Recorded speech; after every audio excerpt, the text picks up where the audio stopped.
그런 거 맞으시죠? 그렇죠. 평소에도 네. 계속 브이라이브를 이용하셨던 건 아니신 거죠? 아닙니다.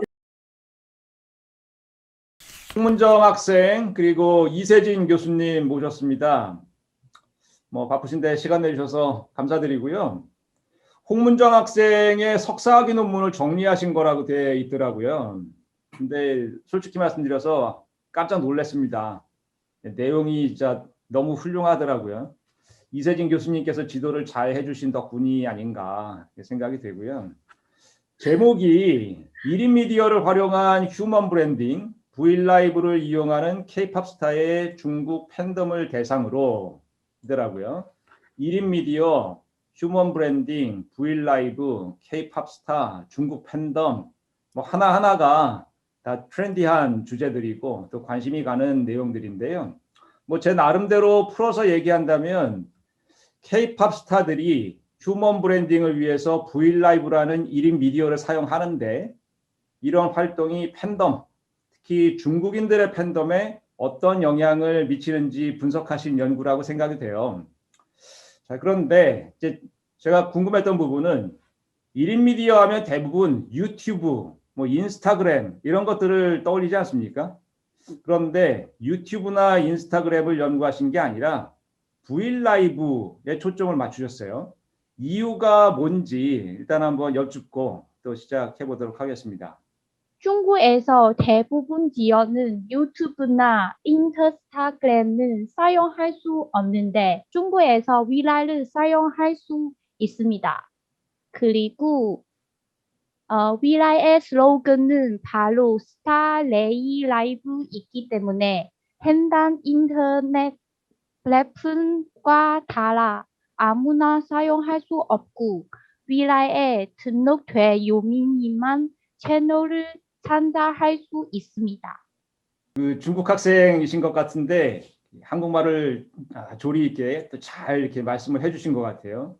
크게 두 가지를 강조를 해주신 것 같습니다. 첫 번째는 다들 아시는 바와 같이 중국 내에서는 사실 유튜브나 인스타그램 뭐 굉장히 중요한 1인 미디어이기는 하지만 중국 내에서는 활용을 할 수가 없어서 K-팝 스타들도 중국 내에서 뭔가 팬들과 소통을 할 수 있는 적합한 매체가 필요한데 유튜브나 인스타그램은 안 되는 것이고 그래서 차선책으로서 이제 브이라이브를 활용을 할 수 있겠다라고 하는 그래서 이 K-팝 스타들과 중국 팬들을 연결시켜주는 굉장히 중요한 미디어로서 역할을 하고 있다라고 생각이 되고요. 또 한 가지는 이제 뒷부분에 가서도 좀 말씀을 나누겠지만 브이라이브라고 하는 채널 자체가 가지고 있는 특징이 분명히 있는 것 같아요. 뭐 유튜브나 인스타그램 같은 경우에 누구나 채널을 개설을 할 수 있고 많은 사람들과 소통이 가능한 오픈되어 있는 채널이기는 하지만 브이라이브는 어느 정도 폐쇄된 채널이지 않습니까? 그게 장점일 수도 있고 단점일 수도 있겠지만 뭔가 K-팝 스타들이 전략적으로 본인들의 그 기획에 따라서 팬들과 소통할 수 있는 굉장히 특별한 매체라고 하는 생각이 좀 듭니다. 그런 점에서 이제 브이라이브를 연구하신 것 같아요. 혹시 지도 교수님께서 좀 덧붙여서 추가해 주실 말씀이 있으신지요? 저도 사실 보통 우리가 동영상 채널 하면 당연히 유튜브를 생각을 하는데 학생이 브이라이브를 가지고 왔을 때 왜 브이라이브지? 라는 생각을 사실 처음 했었어요. 근데 보니까 중국에서는 유튜브를 억세스할 수 없기 때문에 대안적인 플랫폼으로서의 브이라이브라는 것도 굉장히 신선했던 것 같고요. 브이라이브가 갖는 어떤 독특한 특성도 있는 것 같아요. 뭐 한국에 굉장히 요즘에 뭐 K-팝이나 아니면 K-컬처가 굉장히 전 세계적으로 열풍을 일으키는데 한국의 탑스타들은 다 브이라이브에 있고 굉장히 독특한 채널의 특성을 가지고 있고 그 안에서 스타들이 활용하는 것도 유튜브와는 약간의 차이가 있는 것 같더라고요. 사실 저도 학생들 논문을 지도하면서 이제 브이라이브를 처음 들어가 보고 했는데 그런 거 맞으시죠? 그렇죠. 평소에도 네. 계속 브이라이브를 이용하셨던 건 아니신 거죠? 아닙니다. 저도 그래서 세상에 정말 학생들을 통해서 이렇게 또 새로운 매체를 접하는 게 또 이 지도 교수로서의 즐거움이기도 한 것 같아요. 근데 브이라이브를 보고서 유튜브와는 또 이런 어떤 컨텐츠의 차이가 있구나. 분명히 약간은 성격이 다른 플랫폼이라는 생각이 들었어요. 특히나 어베일러빌리티도 당연히 중국에서는 브이라이브가 갖는 아주 독특한 강점이기도 했고요. 독특한 플랫폼에 대해서 연구를 하게 되면서 새로운 것들 더 알게 돼서 좋았던 것 같습니다. 지금 두 분께서 말씀해 주신 것처럼 브이라이브라고 하는 매체가 가지는 아주 특별한 그러한 역할과 특징들이 있기 때문에 사실 효과적으로 사용하는 게 굉장히 중요할 것 같아요. 특히 K-팝 스타들 또 연예 기획사들이 이 매체의 특징을 잘 인지해서 효과적으로 또 전략적으로 사용해야 될 텐데, 자, 그런 점에서 두 분의 연구가 상당히 가치 있다라고 저는 생각이 됩니다. 그래서 일종의 해결책을 제시한 거잖아요. 1인 미디어가 작동하는 방식이라고 하는 이제 포괄적인 그 주제를 이해하는데도 상당히 도움이 되겠지만, 말씀드린 것처럼 K-팝 스타들을 관리하는 기획사들한테도 야, 이 브이라이브를 우리가 계속 사용을 하고 있는데 어떻게 하면 조금 더 효과적으로 사용할 수 있을까? 뭔가 그 전략을 수립하는 데 있어서도 아주 큰 도움이 될 것 같습니다. 조금 구체적으로 한번 보겠습니다. 브이라이브에 참여하는 팬덤들의 행동을 크게 네 가지로 분류하셨더라고요. 보기, 또는 단순 보기라고 얘기할 수가 있겠고, 무료 참여, 유료 참여, 그리고 모방하기, 이렇게 네 개로 분류를 하신 거죠. 자, 일단 보기라는 건 브이라이브에 들어와서 자신이 좋아하는 스타의 라이브 방송을 실시간으로 보거나 나중에 찾아보기 하는 기능도 있는 것 같더라고요. 그래서 그런 두 가지 활동을 포함해서 이제 보기라고 명명을 하셨고, 또 무료 참여라는 건 채팅을 하거나 하트를 누르거나 추천, 즐겨찾기, 공유하기 버튼을 누르거나 무료 이모티콘을 사용하는 그런 활동들을 가리켜서 말씀을 하신 거고, 이와 달리 돈을 내야 하는 이모티콘도 있는 모양이에요. 저도 거의 사용해 본 적이 없는 매체이기 때문에 논문을 읽으면서 이제 공부를 했는데, 브이라이브 플러스라고 하는 그런 플랫폼도 있고, 또 라이트 스틱이라고 하는 기능도 있는 것 같습니다. 이런 것들을 유료 프로그램 이렇게 부르신 거고, 자, 마지막으로 또 이제 방송 시청하면서 스타의 말에 따라서 어떤 행동을 한다든지 아니면 시청을 마친 후에 비슷한 콘텐츠를 직접 제작해서 보는 이런 행위들을 모방하기, 이렇게 부르셨습니다. 예, 조금 아까도 말씀드렸지만 사실 저는 두 분의 논문 읽기 전에는 브이라이브에 들어가 본 적이 평생 한 번도 없었거든요. 그러다가 오늘 이제 인터뷰 준비하느라 처음 들어가 봤는데요. 제 느낌은 채널 자체가 마치 살아서 움직인다, 이런 느낌이었어요. 채팅창에 쉴 새 없이 글이 달리고 하트가 수십 개씩 날아다니고, 또 스타와 팬 간에 그야말로 뜨거운 소통이 이루어지고 있는 그런 장이었습니다.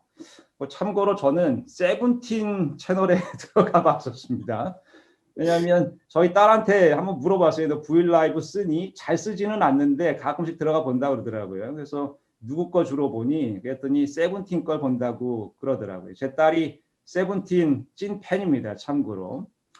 자, 그래서 일단 이세진 교수님께 혹시라도, 물론 이세진 교수님도 연령대는 브이라이브 시청 연령대는 아니시라고 생각이 듭니다만, 그리고 그 이전에 즐겨보시거나 가끔씩 방문하시는 브이라이브 채널이 없지 않으셨을까라고 생각이 됩니다만, 혹시 연구하시면서 참고로 즐겨보시거나 또 보시게 된 그런 채널이 있으신가요?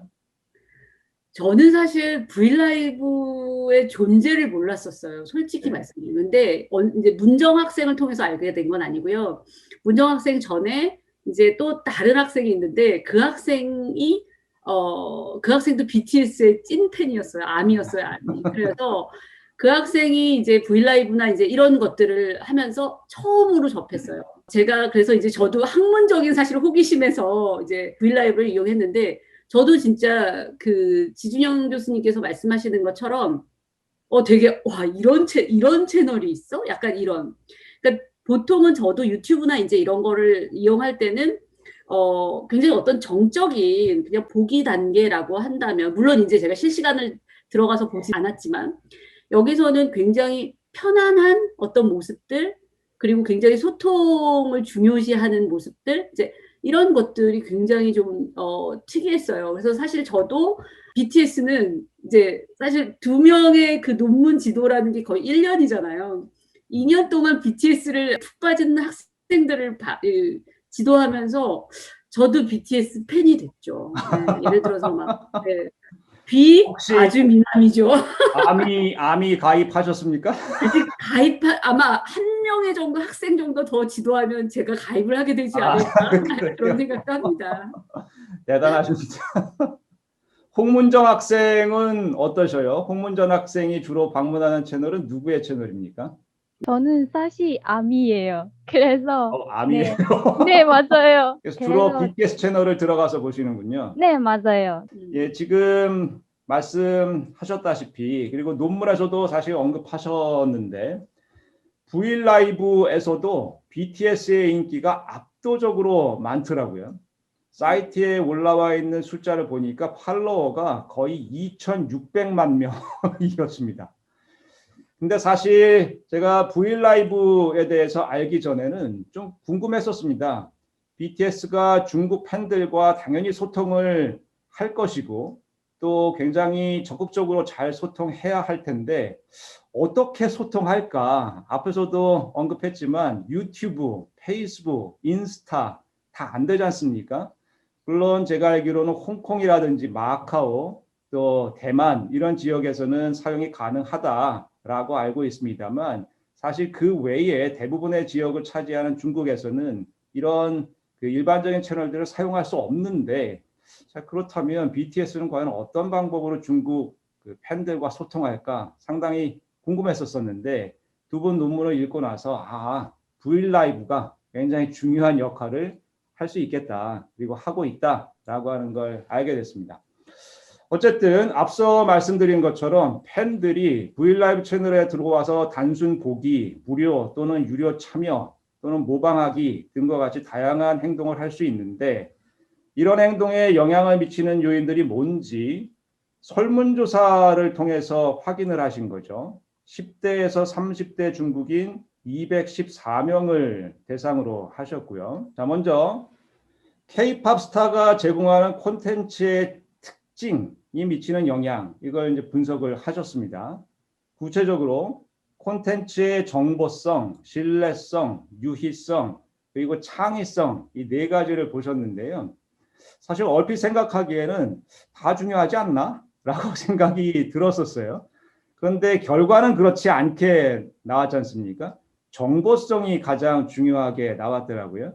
보기, 유료 참여, 모방하기에 긍정적인 영향을 미쳤습니다. 다시 말해서 스타가 제공하는 콘텐츠를 통해서 새로운 정보를 얻을 수 있다고 생각하면 할수록 더 많은 팬들이 해당 콘텐츠를 보거나 돈을 내고 참여하거나 모방한다라고 이해를 할 수 있을 것 같습니다. 사실 기획사들한테 시사하는 바가 굉장히 큰 그런 결과라고 생각하는데요. K-팝 스타들이 브이라이브를 통해서 팬들에게 제공할 수 있는 정보, 어떤 정보가 있을까요? K-pop 스타들이 위라이를 통해서 팬들과 소통하는 것뿐만 아니라 일상생활부터 안무, 공연 이런 모든 것들이 다 콘텐츠화해서 영상으로 전달하는 록 자체 제작 예능 프로그램까지 다양한 영상 콘텐츠를 통해서 팬들에게 여러 가지 정보를 제공합니다. 예를 들면 그 BTS는 항상 미라이 통해서 우리 컴백 아니면 일상생활 취미 이런 거 다 팬들이 같이 공유하면서 이런 그래서 정보선 진짜 너무 중요한 점 생각합니다. 좀 더 추가로 말씀을 드리면 1인 미디어라는 게 굉장히 일반인에서 시작을 했던 매체잖아요. 그러니까 그 일반인들이 어떤 정해진 틀에서 방송을 하는 게 아니라 정말 소소하게 자기의 일상들 막 그 핸드헬드 카메라로 찍고 휴대폰으로 찍고 막 이제 이러면서 올리던 그런 매체의 본원적인 특성이 있었던 거고요. 근데 거기에 보통은 그 매체나 이런 뭐 지상파 같은 경우는 탑다운이잖아요. 스타가 나오고 그거를 따라가는 팬층이 있다면 여기 이 1인 미디어는 일반인에서 시작된 미디어고요. 그런 성격, 뭐 어떤 날것의 성격이 있었던 매체를 스타들이 이제 활용을 하게 되면서 그 두 가지가 굉장히 시너지가 생겼던 것 같아요. 보통 우리가 스타들 이러면 베일에 가려 있고 뭔가를 자기 자신 생생한 모습을 드러내지 않는 어떤 이제 이런 존재라고 저 멀리 있는 스타 그야말로 별 같은 존재라고 생각을 했다면 브이라이브에서는 굉장히 스타들이 굉장히 소소한 이 사람이 예를 들어서 BTS라고 하면 얘는 랩을 하고 노래를 하는 애인데 실제로 이런 목소리로 평상시에는 얘기를 하는구나. 또 실제로 이런 데 관심이 있구나. 농담은 이런 농담을 하는구나. 이런 소소한 모습을 보여주는 그게 굉장히 팬들에게는 매력적이라고 생각을 해요. 특히 우리가 친구 사이가 그렇잖아요. 친구 사이가 아주 소소한 작은 일상들을 알아야지 우리가 굉장히 친밀하다고 생각하고 친구라고 생각을 하는데 브이라이브를 통해서 스타들이 정말 뭐 추석 때 뭐 했지? 뭐 나는 어젯밤 뭐 했지? 이런 얘기를 하면서 정말 내 친구같이 느끼는 그런 그 매체적인 특성과 이제 그런 스타들의 그 보여지지 않았던 모습 이런 것들이 브이라이브나 어떤 1인 미디어를 통해서 팬들에게 전달이 되고 그러한 파급력과 거기에서 오는 그 흥미 유발성 이제 이런 것들은 사실 대단하다고 생각합니다. 그 말씀해 주신 것 중에 그 날것이라고 하는 그 단어가 확 와서 꽂히는데요. 홍문전 학생은 아미라고 그러셨잖아요. 네. 아미로서 BTS에 대해서 날것의 정보, 어떤 정보에 관심이 많아요? 약간 이세진 교수님 말처럼 사실 팬들 입장에서 스타는 진짜 너무 멀어요. 근데 위라이 통해서 진짜 이거 BTS도 친구 있잖아요. 20대 소년들이 이런 느낌도 있어요. 그래서 저 일상생활, 네, 취미 이런 거 진짜 너무 에 대한 너무 관심 있어요. 왜냐면 무대에서 너무 크리스마스 그 모습이 보면 원래 스타도 사람 있잖아요. 그래서 친구 이런 느낌도 있어서 반전 매력 이런 거 너무 좋아요. 네. 사실 과거 같으면 스타들은 스테이지 위에서 공연을 하고 그냥 팬들은 스테이지 밑에서 이렇게 올려다보면서 관람하는 이게 기본적인 형태인데 이런 브이라이브와 같은 1인 미디어가 그 벽을 깨고 진짜 눈높이를 맞춘 상태에서 스타이지만 동시에 나의 친구, 나의 가족이 될 수 있는 이런 분위기를 만들어 가고 있는 것 같아서 그게 성공의 비결인 것 같습니다. 지금 이제 말씀하신 것처럼 정보를 제공한다는 것이 이 브이라이브에 들어와서 시청하는 그 팬들의 단순 보기뿐만이 아니라 유료 참여 그리고 모방하기에 전반적으로 긍정적인 영향을 미치는 건데요. 반면에 무료 참여에는 영향을 미치지 않았더라고요. 즉 새로운 정보를 얻을 수 있다라고 생각을 한다면 일단 보러 들어와서 그냥 소극적으로 보는 걸로 끝나는 게 아니라 유료 참여나 모방하기처럼 훨씬 더 적극적으로 행동한다. 저는 이렇게 판단이 되는데 혹시 제 해석이 맞는지 모르겠습니다. 사실 저희도 이용자들은 굉장히 다양한 유형의 행태를 나타낼 것이라고 생각을 했습니다.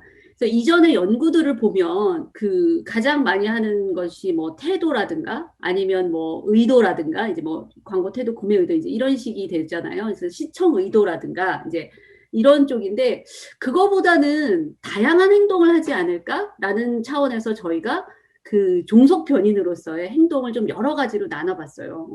그래서 원래는 사실 상정을 하기에는 행동의 깊이, 단계적인 깊이가 있지 않을까. 처음에는 와서 보고 그 다음에는 뭐 무료로 어느 정도 참여하는 그런 것들은 좀 자기가 직접 해보고 그 다음에는 사실 비용을 지불하면서도 그거를 해보고 그 다음 단계는 어떤 모방하기라는 것. 내가 저거를 보고서 다시 재탄생하는, 그러니까 그런 단계적인 행동의 차원이 있겠다. 그리고 각각의 그런 단계에 영향을 미치는 요소들은 좀 다를 수 있겠다라는 차원에서 좀 연구를 시작을 했었고요. 그런 단계의 깊이는 사실 저희가 증명을 해내지는 못했어요. 단계 순차적인 거는 아니고요. 어떤 사람은 모방하기로 바로 갈 수도 있는 거고요. 어떤 사람은 무료 참여해서 뭐 바로 갈 수도 있는 거고요. 그래서 이거를 좀 단계적인 차원이다기보다는 어떤 행동의 유형 정도로 나누어서 현재 저희 연구에서는 그 정도까지는 좀 증명이 된 것 같고요.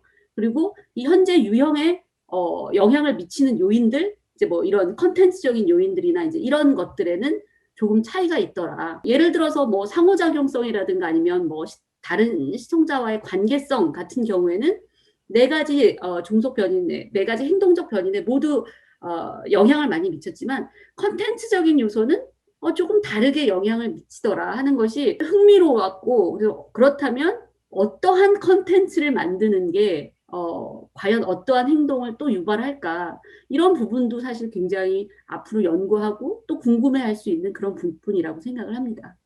뭐 제가 생각하기에도 사실 얼핏 생각하면 일단 보러 들어와서 무료 참여 한번 해보고 재밌네 라고 느끼면 돈 내고 한번 해볼까, 이제 유료 참여 한번 해보고 진짜 재밌네 그럼 따라서 한번 해봐야지 모방하기, 이런 식으로 단계별로 이어질 것 같은데 결과는 딱히 그렇지 않았고, 또 교수님께서 말씀해 주신 것처럼 그게 꼭 단계적으로 진행되어야 할 필요가 있을까 하는 생각도 들고요. 사실 기획사 입장에서 보면 무료 참여는 건너뛰는 게 오히려 더 좋은 거겠죠. 보러 들어와서 곧바로 유료 참여나 모방하기 쪽으로 진행이 된다라고 하면 굉장히 효율적으로 오히려 진행이 될 수 있는 것이기 때문에 그런 점에서도 시사하는 바가 클 것 같습니다. 그래서 정보성에 대해서 얘기를 한번 나눠봤는데 정보성 외에도 신뢰성, 그리고 유의성, 창의성도 같이 보셨잖아요. 그런데 결과는 신뢰성과 유의성은 전혀 영향을 미치지 않더라. 그리고 창의성은 오히려 부정적인 영향을 미쳤더라고요. 사실 일반적인 예상하고는 전혀 다른 결과지 않습니까? 특히 K-팝 스타들을 좋아하는 팬들은 뭔가 창의적인 그런 컨텐츠, 창의적인 내용들, 이런 것들을 기대를 많이 하지 않을까라고 예상을 했었었는데 뜻밖의 결과인데요. 시사하는 바는 뭐라고 생각하시는지요? 사실 신뢰성이나 유의성은 이미 굉장히 모두가 거기에 있는, 모두가 높은 수준을 가지고 있다면 행동 변인의 차이를 못 일으킬 수 있는 거잖아요. 그래서 그런 차원으로 볼 수도 있고, 아니면 우리가 이미 그 스타에 대해서 많은 신뢰를 하죠. 신뢰성 자체가 높은 이용자들이 들어오기 때문에 신뢰성이라든가 이런 것들은 오히려 그렇게 중요한 요소에 영향을 미치지 않는 게 아닐까. 게다가 또 앞에서도 잠깐 언급했던 것처럼 V 라이브가 아무나 채널을 개설할 수가 있는 게 아니고 그렇죠. 또 네. 아이돌이라고 해서도 또 음. 아무 아이돌이나 만들 수 있는 것도 아닌 것 같더라고요. 맞아요. 뭔가 네. 네이버 측에서 관리를 하고 있기 때문에 네이버 측하고 기획사가 잘 컨트롤해서 충분히 채널을 개설했을 때 팬들을 많이 불러 모을 수 있을 만한 수준의 아이돌이다라고 하는 평가를 거치는 것 같습니다. 그렇다면 결국 이제 교수님께서 말씀하신 것처럼 신뢰성은 이미 확보돼 있는 그런 채널이라고 봐야 될 것 같고, 뭐 유의성도 당연히 즐거움을 제공할 수 있는 채널이니까 이것도 이제 당연할 것 같고요. 그래서 신뢰성과 유의성이 영향을 미치지 않는다라고 하는 것이 아니라 워낙 기본 전제로 깔려 있는 것이기 때문에 행동에 특별한 차이를 가져오는 변이는 아니다, 이렇게 판단을 할 수가 있을 것 같습니다. 그 채널 자체 매력은 스타 아니야. 아이돌 평소 모습이, 사생활 모습이 더 그 매력점이 있어서, 그리고 창의성 프로그램 진짜 많아요. 창의성 프로그램은 저 지상파에서 찾아봐도 돼요. 왜 꼭 여기서 봐야 돼요? 이런 생각도 있어요. 네. 사실 그 사생활, 그리고 자연 모습이, 아이돌의 자연 모습이랑 팬들과 소통, 그 모습이 친구 이런 느낌 매력점이라고 생각합니다. 예, 기획사 입장에서는 사실 지금 말씀 나눈 이 내용만 들어도 엄청난 도움이 될 것 같아요. 앞으로 V라이브 채널을 어떻게 기획하고 또 이끌어 가야 되는지 뭔가 계속해서 아이디어를 구상을 할 텐데 사실 제가 만약 기획자라면 자꾸 유혹이 있을 것 같습니다. 뭔가 좀 새로운 컨텐츠 또 새로운 방식으로 소통해야 되나 막 이런 부담도 되고 유혹이 있을 것 같은데 근데 지금 말씀을 들어보니까 진짜 그게 상당히 마음에 와 닿는 것 같아요. 예, 상당히 그 컨텐츠 기획하는 데 있어서 큰 도움이 되는 그런 인사이트를 제공해 주시는 것 같습니다. 그래서 지금 쭉 말씀 들어보니까 무엇보다도 정보 제공, 여기에 신경을 많이 써야 할 것 같다라는 생각이 다시 한번 들고요. 내가 좋아하는 스타에 대해서 다른 사람들이 모르는 걸 나는 알고 있다. 이것 자체가 큰 즐거움이 되지 않을까 싶습니다. 그리고 그런 즐거움을 얻기 위해서 V라이브에 들어오는 걸 거고요. 플랫폼의 상호작용성도 중요했더라고요. 다시 말해서 V라이브에 들어왔을 때 스타와의 커뮤니케이션이 얼마나 원활하고 또 빠르게 이루어지는지 콘텐츠는 얼마나 자주 업데이트 되는지 이런 걸 중요하게 생각한다는 거잖아요. 뭐 이런 상호작용이 잘 이루어지면 질수록 단순 보기뿐만 아니라 무료 참여, 유료 참여 그리고 모방하기까지 모든 행동이 더 활발해진다라는 결과가 나왔고요. 뭐 제가 판단하기에는 사실 이 부분은 아주 당연한 결과라고 생각이 됩니다. 앞에서 말씀 나눈 것처럼 정보에 대한 니즈가 굉장히 강하기 때문에 상호작용이 잘 이루어지면 이루어질수록 얻을 수 있는 정보 역시 더 많다라고 느낄 것 같아요. 자, 사실 조금 더 재미있는 결과는 세 번째 요소였습니다. 시청자, 즉 팬들 간의 관계성 역시도 못지않게 중요하다라는 결과가 나왔습니다. 그러니까 다시 말해서 채널에 들어왔을 때 함께 들어와 있는 사람들이 더 친숙하고 특별하게 느껴지면 느껴질수록 단순 보기, 무료 참여와 유료 참여 그리고 모방하기까지 모든 행동이 역시 더 활발해진다라고 하는 건데요. 왜 이런 현상이 나온 걸까요? 우선 뭐 상호작용성이라는 차원은 스타와 팬들 간의 어떤 상호작용, 관계성에 대한 부분인 것 같아요. 이제 여기서는 쌍방향성과 반응성, 이제 이런 두 가지 차원으로 생각을 했었고요. 영향을 미친 거는 반응성 차원이었어요. 그러니까 스타들은 빠르게 대답을 해주고 뭔가 채팅을 올렸을 때 내 거에 대해서 이렇게 응답을 하는 그런 것들은 굉장히 영향을 미쳤습니다. 시청자들이 같이 만들어가는 컨텐츠잖아요. 댓글을 올리고 거기에 대해서 막 반응을 하면서 그래서 어떻게 보면 공동체인 것 같아요. 뭐 아미 같은 경우는 거의 운명 공동체까지도 볼 수 있을 것 같고요. 어떤 또 하나의 가족. 그래서 채팅 기능을 이용해서 뭐 스타와의 이런 대화를 나누는 이런 것들이 모두에게 또 노출이 되는 거잖아요. 그 스타와 개인적인 톡은 아니란 말이에요. 그래서 그렇게 서로 상호작용, 스타와 상호작용하는 면들을 시청자들과 같이 또 공유하는. 그렇기 때문에 같이 들어와 있는 시청자들끼리의 그런 끈끈한 의식, 이 컨텐츠를 만들어가고 우리는 같은 스타를 좋아하고 동일한 관심사가 있는 집단이고요. 그렇기 때문에 우리가 팬덤이라는 말을 쓰죠. 그 팬덤이 갖고 있는 어떤 문화적 기능이라든가 마케팅적 기능은 사실 엄청난 거죠. 스스로 콘텐츠를 생산하기도 하고 그 굉장히 액티브한 측면이 있기 때문에 그들 사이에서의 연대 이런 부분도 굉장히 콘텐츠 소비에 많은 영향을 미치는 요소라고 볼 수 있을 것 같습니다. 말씀해 주신 것처럼 뭐 서로 그 잘 모르거나 어색하거나 뭔가 몇 번 이렇게 소통을 해봤는데 잘 소통이 안 되는 것 같은 불편한 관계 사이에 있어서는 본인이 그 스타와 소통하려고 하는 의사가 있다 하더라도 그걸 적극적으로 표현하기가 참 어려울 것 같은데 마치 우리 문정 학생처럼 아미들이 다 같이 같은 시간대에 그 V라이브 채널에 들어가서 BTS와 같이 소통을 하고 있다? 마치 가족이 그냥 지금 다 만난 것 같은 가족 상봉의 시간인 것 같아요. 얼마나 즐겁고 막 액티브한 그런 행동들이 이루어지겠습니까? 팬들과 스타와의 상호작용도 당연히 중요하지만 팬들과 팬들 간의 시청자들 간의 상호작용성도 굉장히 중요했다라고 하는 것도 사실 많은 사람들이 쉽게 그 예상하기 어려운 부분일 수 있는데 이번 연구를 통해서 드러내 주신 굉장히 중요한 포인트라고 생각이 됩니다. 그 밖에 단순 보기, 무료 참여, 유료 참여, 그리고 모방하기 각각에 대해서 어떤 요인들이 가장 큰 영향을 미치는지도 분석하셨잖아요. 그래서 요거에 대해서만 잠시 여쭙고 이제 마치도록 하겠습니다. 자, 일단 단순 보기에 가장 큰 영향을 미치는 것은 역시 콘텐츠의 정보성이었어요.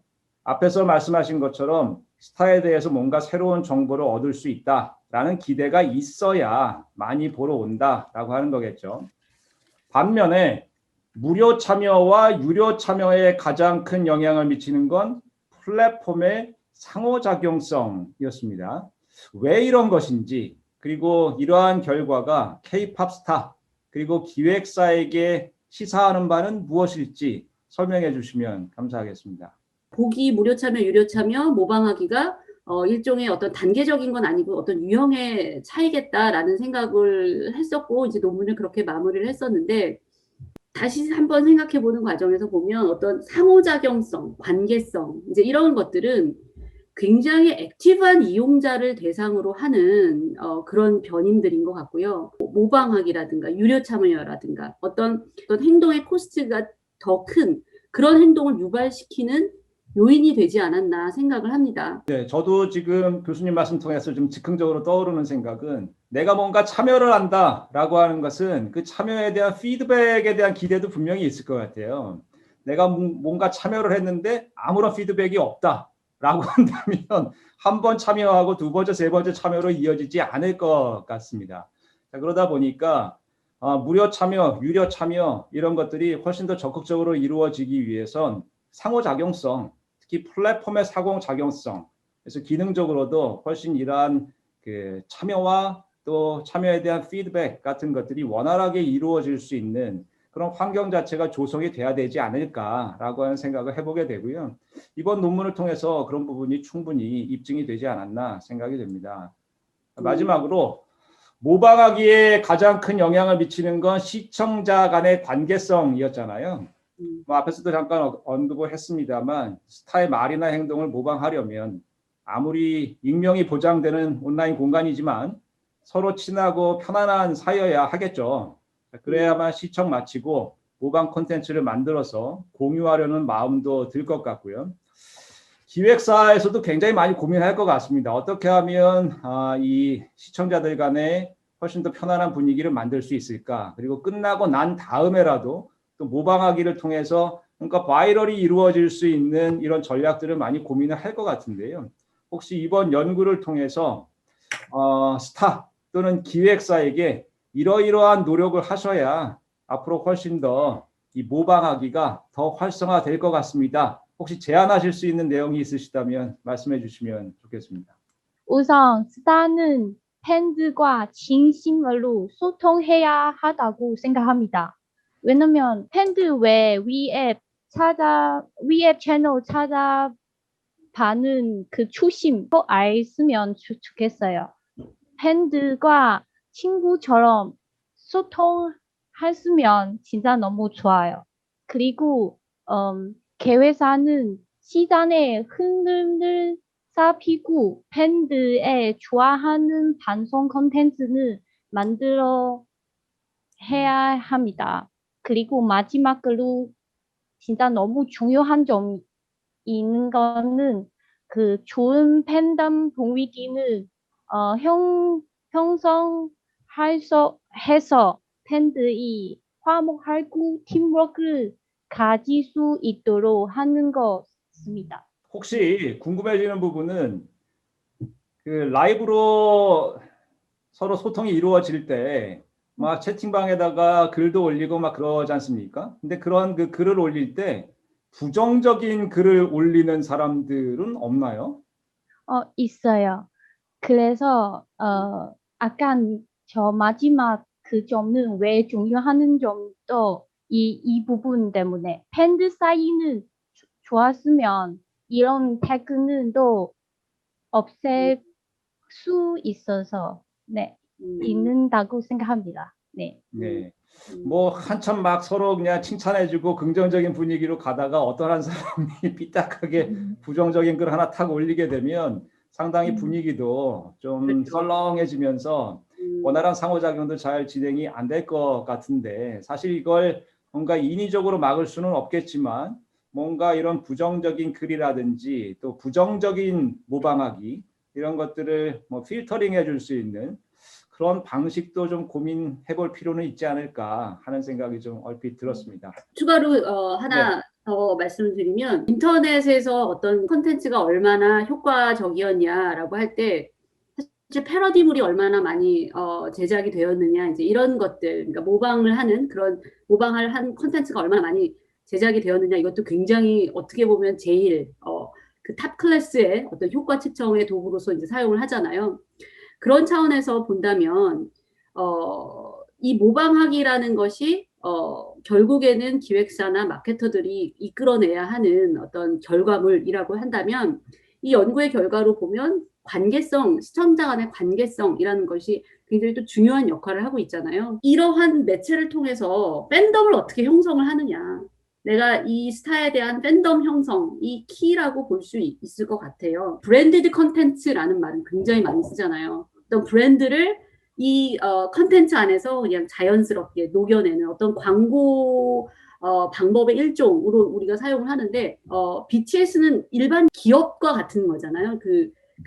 그 브랜드 가치라는 것이 굉장한 부와 가치를 이제 창출을 하는 어떤 굉장히 브랜드라고 보고요.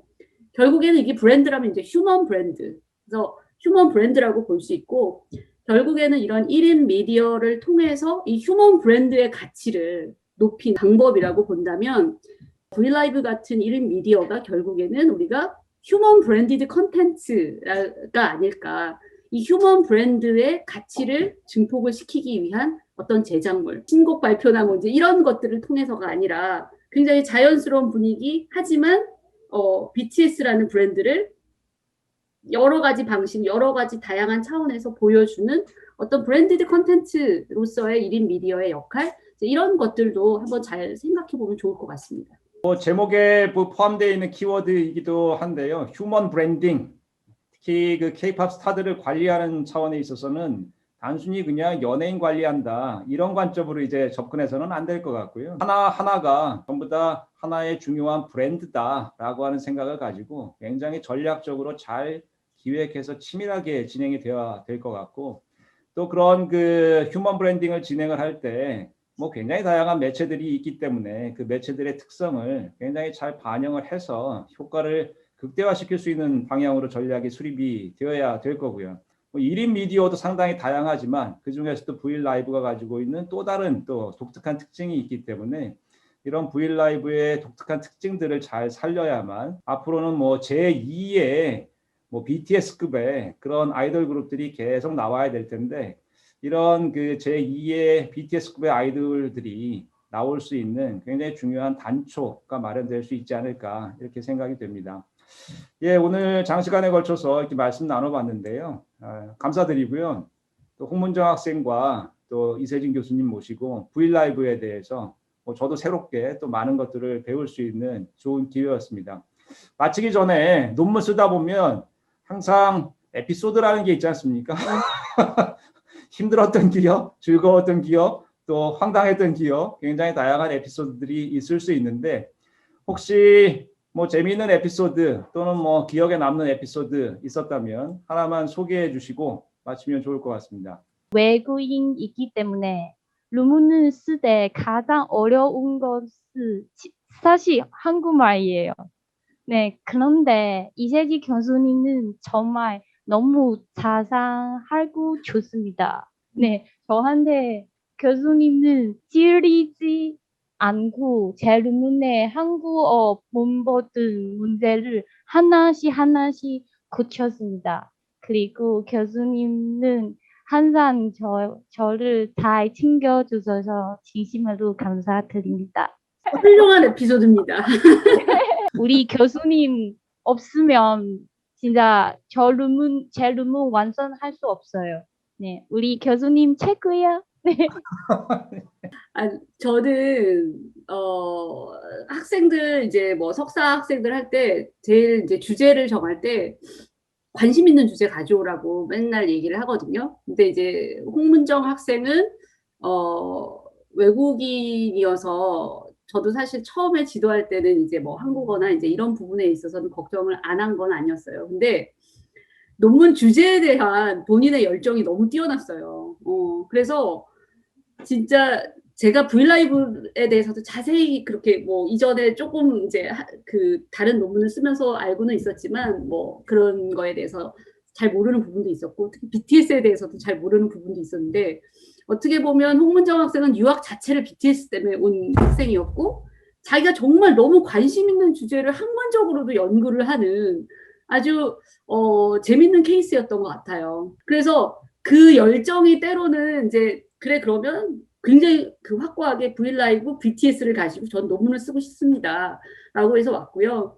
그런 과정에서 이제 그 다음 단계 이제 교수가 해야 되는 다음 단계는 이것들이 학문적으로 어떤 변인들을 가지고 논문을 발전시켜야 할까 이제 이런 부분인데 그래서 그 다음 미팅에서 주제를 정해서 다음 미팅에서는 이제 뭐 약간 변인에 대해서 생각을 해보자라고 했을 때 홍문정 학생이 어쨌든 1시간 내내 BTS 얘기만 하는 거예요. BTS 브이라이브에 보면 이런 기능이 있어요. 이런 기능에 대해서 저는 연구하고 싶어요. 라고 했을 때 사실 기능과 어떤 학문적인 논문을 쓰는 그 뷰는 좀 다르잖아요. 근데 그 굉장히 어떻게 보면 그 저에게 브이라이브와 BTS의 그런 실제 어떤 특성들 그런 것들에 대해서 굉장히 깊은 설명을 해주고 이해를 유도했던 것 같아요. 그래서 새로운 것 알게 되는 이제 이런 것도 재밌었고 BTS에 대해서 제가 정말 잘 알게 되는 그런 계기였던 것 같습니다. 그래서 그런 것들 너무 재밌었어요. 진짜 이상적인 상황인 것 같아요. 내가 정말 좋아하고 관심 있는 것에 대해서 연구하고 또 그 연구 결과를 통해서 내가 정말 좋아하고 관심 있는 이 경우에는 이제 BTS와 같은 그런 아이돌이 더 발전하는데 뭔가 기여할 수 있는 그러한 내용들을 제안할 수 있고 진짜 연구자로서 가장 이상적인 그런 상황이었던 것 같고요. 진정한 암이 아니겠습니까? 예, 진정한 아입니다. 이런 상황이 있기까지 또 교수님과 학생이 정말 호흡이 잘 맞아서 잘 진행이 된 것 같습니다. 사실 제 나이를 고려할 때 브이라이브는 정말 접할 기회가 거의 없는 미디어인데요. 오늘 두 분 모시고 자세히 공부할 수 있는 좋은 시간이었고요. 저는 사실 논문 읽어보면서 굉장히 재미있게 그리고 또 상당히 많이 기여할 수 있는 가치가 충분히 있는 논문이다 이렇게 생각이 됐습니다. 그래서 오늘 영상 보시는 분들께서 이 논문도 꼭 한번 읽어보시길 권하고 싶고요. 앞에서 말씀드린 것처럼 K-팝 스타들이나 특히 기획사들한테 굉장히 유용한 그런 논문이라고 생각이 됩니다. 예, 많이 바쁘신데 시간 내주셔서 감사하고요. 또 오늘 재밌고 또 좋은 그런 토론 진행해 주셔서 너무 감사드립니다. 그럼 이상 마치겠습니다. 감사합니다. 감사합니다.